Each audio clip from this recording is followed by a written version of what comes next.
हर रोज एक नई कहानी देखने के लिए चैनल को सब्सक्राइब करें और बेल आइकन दबाना ना भूलें।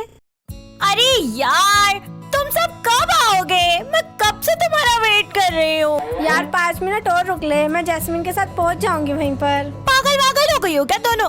यार कितने लड़के खड़े हैं यहाँ पर, मुझे घूर घूर कर देख रहे हैं। तुम आ रही हो या मैं घर वापस जाऊँ? अरे यार धीरज रख, आ रहे हैं हम बस। कौन सा धीरज? किसका धीरज? यार तुम तो बड़ी चालू हो, मतलब अपने बॉयफ्रेंड को भी बुला लिया और मुझे बताया भी नहीं। अबे गधी, पेशेंस, सब्र करने को कह रही थी मैं। ये ले, आ गई कॉल काट, सामने देख मुझे। रोशनी सामने देखती है कि उसके आगे एक कार खड़ी है जिसमें उसकी दोनों फ्रेंड्स जैस्मिन और श्रेया हैं और वो उसी कार में बिठा लेती हैं। यार तूने मुझे बताया क्यों नहीं कि तू कार लेकर आ रही है? हमने सोचा कार से ही चलते हैं तीनों घूमने और फिर मजे करेंगे पूरे दिन और जल्दी भी आ जाएंगे। हाँ, हम घूमेंगे फिरेंगे और फिर अपने फेवरेट चिली पटेटो खाएंगे। ओहो बेटा, वो हमारी नहीं तेरी फेवरेट चीज है, चिली पटेटो। हाँ, तुम दोनों को तो पता ही है ना कि मुझे चिली पटेटो कितने पसंद है। हाँ पता है, और इसीलिए तेरे लिए एक सरप्राइज लेकर आए हैं।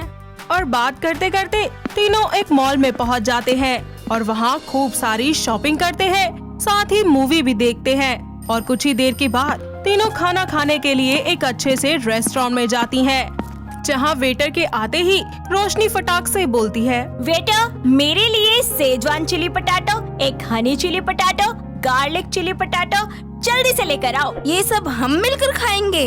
नो नेवर, कभी नहीं। अपना अपना खाओ, अपना अलग ऑर्डर करो तुम। वेटर, आप एक मंचूरियन और 2 लार्ज पिज्जा ले आओ, और हाँ एक मार्गरेटा और एक कैप्सिकम पिज्जा। कुछ ही देर के बाद वेटर सबके ऑर्डर्स ले आता है और रोशनी अपने चिली पटेटो खाने लगती है और खाने के बाद डकार मार देती है। इसके बाद तीनों क्लब में जाकर ढेर सारे मजे करती हैं और देर रात को अपने अपने घर लौटती हैं। वक्त बीतता जाता है। ऐसे ही एक दिन रोशनी शॉपिंग करके वापस घर आ रही होती है कि तभी वो अपने बॉयफ्रेंड दीपक को कॉल करती है और उससे बोलती है, दीपक तुम कब आ रहे हो? मैं दीपक नहीं हूँ, उसका फ्रेंड रघु हूँ, और जल्दी आ जाओ। दीपक का एक्सीडेंट हो गया है, जल्दी उसके घर आ जाओ। क्या? मैं अभी पहुँचती हूँ। रोशनी जल्दी से दीपक के घर पहुंचती है और जैसे ही वो अंदर जाती है तो वहाँ बहुत ज्यादा अंधेरा होता है। वो डरती हुई थोड़ा आगे बढ़ती है कि तभी एकदम से लाइट ऑन हो जाती है और जोर से पार्टी पॉपर्स ब्लास्ट होते हैं। ऐसे में रोशनी देखती है कि पूरा घर लाइटिंग और डेकोरेशन से सजा हुआ है और दीपक हाथों में गिफ्ट लेकर सामने चलकर आते हुए कहता है, happy birthday to you, happy birthday to you. कैसा लगा मेरा सरप्राइज रोशनी बेबी? तुम पागल हो क्या? कितना डर गई थी मैं, तुम्हें लेकर भागते भागते आई हूँ मैं। सॉरी जान, बट तुम्हें सरप्राइज भी तो देना था। आज तुम्हारा बर्थडे जो है, भूल गई ना इस बार भी पिछली बार की तरह? हाँ दीपक, और हमेशा की तरह एक बार फिर मैं अपना बर्थडे भूल गई। जल्दी केक काटना, भूख लग रही है। तुम्हें तो मैं बताऊंगी, इनके साथ रह रहकर तुम भी बिगड़ गए हो। इतना कहकर रोशनी केक कट करती है और वो दोनों को खिलाती है, जिसके बाद रघु घर चला जाता है और रोशनी अपने बॉयफ्रेंड दीपक से बोलती है, अच्छा मेरा गिफ्ट दो। हाँ देता हूँ। मुझे पता था कि तुम मेरे लिए चिली पटाटो जरूर लेकर आओगे। चलो अब जल्दी से मुझे अपने हाथों से खिला दो। ये लो, खाओ और ठूसो। मुझे पता था तुम्हारे बर्थडे पर अगर ये नहीं लाया तो तुम्हारा मूड अपसेट ही हो जाना है। वो सब कुछ तो ठीक है, लेकिन तुम दिल्ली वापस कब आए और तुम्हारी मम्मी कहाँ है? ओफो, आज ही आया हूँ और मम्मी सत्संग में गई हैं। थैंक यू सो मच दीपक, अपनी रोशनी का बर्थडे इतना रोशन करने के लिए। अच्छा ये बताओ कि शादी कब कर रहे हो, या फिर मैं दूसरा हस्बैंड ढूंढ लूं? अरे नहीं मेरी जान, मैं आज पक्का कर लूंगा बात मम्मी से। इतना बोलकर रोशनी अपने घर वापस आती है। वक्त बीतता जाता है।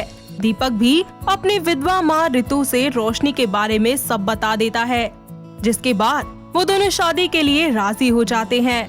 अगले दिन दोनों के परिवार वाले आपस में मिलते हैं और अगले ही हफ्ते दोनों की बड़ी धूमधाम से शादी करवा देते हैं, जिसके बाद रोशनी अपने ससुराल की सारी जिम्मेदारियां बखूबी संभाल लेती है। ऐसे ही शादी के 2 दिन बाद ऋतु अपनी बहू से कहती है, बहू, तूने अखबार वाले से बात कर ली? उसका हिसाब तो कर दिया ना तूने? हाँ माँ जी, मैंने सारा हिसाब अच्छे से कर दिया है।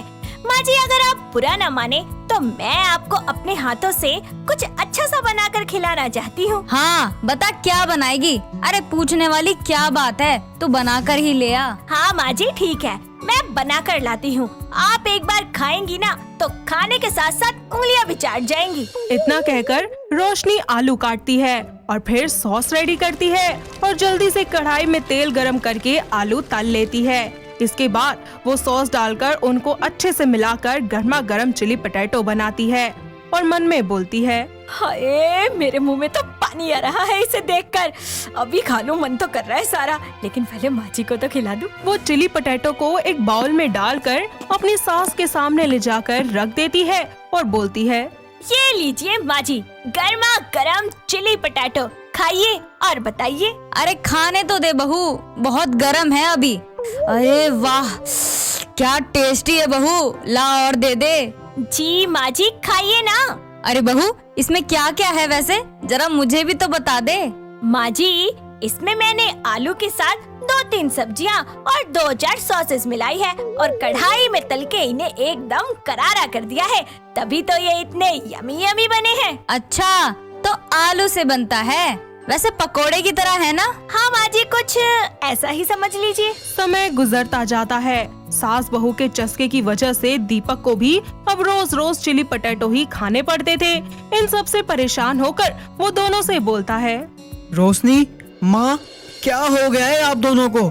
माँ, रोशनी कम थी क्या जो आपने भी चिली पोटैटो खाने शुरू कर दिए?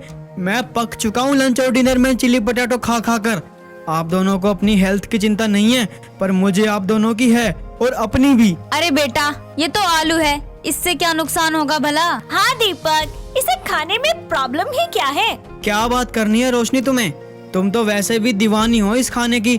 डॉक्टर से पूछो एक चीज, ज्यादा खाने से कितनी दिक्कत हो सकती है, और चिली पोटैटो इतने मिर्च मसाले वाले होते हैं, नुकसान करेंगे आगे जाकर। मत खाओ आप दोनों की फिक्र है इसलिए बोल रहा हूँ। अच्छा बाबा, ठीक है, इतना नहीं खाएंगे अब। खुश? और बहू, तू इसे नॉर्मली खाना बना कर दियो सारा टाइम। इतना कहने सुनने के बावजूद भी उन दोनों के कान पर जूं तक नहीं रेंगती और दोनों दीपक को बिना बताए बाहर जाकर चिली पोटैटो खाने लगती है। ऐसे ही एक रात ऋतु को बहुत ही ज्यादा घबराहट महसूस होती है और वो वहीं पर ही बेहोश होकर गिर जाती है। कुछ ही मिनटों के बाद दीपक पानी पीने के लिए जाता ही है कि उसकी नजर अपनी बेहोश माँ पर पड़ती है। वो जल्दी से रोशनी को आवाज देता है और फिर दोनों मिलकर ऋतु को हॉस्पिटल ले जाते हैं, जहां डॉक्टर उसका इलाज करते हैं और काफी सारे टेस्ट करने के बाद डॉक्टर कहते हैं, मिस्टर दीपक, आपकी मदर ने कोई हाई क्वांटिटी में बाहर की चीज खाई है, शायद आलू ही हो। इस वजह से उनका ब्लड प्रेशर सडनली हाई हो गया है और टेस्ट में पता चला है कि उन्हें डायबिटीज की शिकायत भी है। कुछ ही देर के बाद दीपक अपनी माँ को घर ले आता है और दीपक डॉक्टर की बात सुनकर अपनी माँ और बीवी दोनों को ही समझाता है कि चिली पोटैटो खाने के नुकसान क्या है, और इसके बाद वो दोनों सास बहू चिली पोटैटो खाना हमेशा हमेशा के लिए छोड़ देती है। भले ही वो कभी कभी उसे खा लेती है, लेकिन जो उनकी लत थी वो हमेशा के लिए छूट जाती है और इस तरह उनका पूरा परिवार एक बार फिर से हंसी खुशी रहने लगता है। दोस्तों, अगर आपको ये कहानी पसंद आई तो इसे लाइक करें, शेयर करें और कमेंट करके बताएं कि कहानी में आपको सबसे अच्छा क्या लगा।